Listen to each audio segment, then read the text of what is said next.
இதை கூட பொறுத்து கொள்ள முடியாமல் டிவிகேவுடைய ஆதரவாளர்கள் விசிகா மேலே அவ்வளவு வன்மத்தை வந்து நீங்கள் என்ன 2 சீட்டு வச்சுக்கிட்டு உங்களுக்கு முதலமைச்சர் ஆகணுமா, துணை முதலமைச்சர் கேட்குறீங்களா அப்படின்னு சொல்லிட்டு டிவிகேவுடைய சப்போர்ட்டர்ஸ் பல பேர் வன்மத்தோடு சமூக வலைதளங்களில் பதிவிட்டாங்க.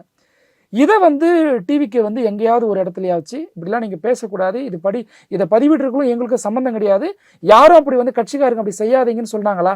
கிடையாது. அப்போ முழுக்க இந்த பேர்டனை கொண்டு வந்து விசிகா மேலே மட்டுமே வந்து சுமத்துறது விடுதலை சிறுத்தைகள் கட்சி. நீங்கள் ஏன் சீக்கிரமாக முடிவு எடுக்கல?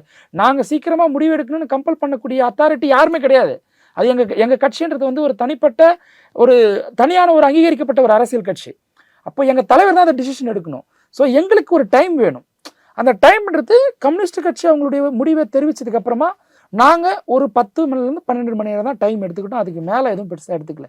இது தாமதமே கிடையாது, இல்லை, ரொம்ப விரைவாக கொடுத்துருக்குறோம். எங்களுடைய ஆதரவை ரொம்ப ஸ்பீடாக வெறும் 12 மணி நேரத்தில் டிஸ்கஸ் பண்ணி டிவிகேவுடைய நலனுக்காகவும் மக்களுடைய தீர்ப்பை நாங்கள் மதித்து ரொம்ப ஸ்பீடாக எடுக்கப்பட்ட ஒரு முடிவாக கண்டியது.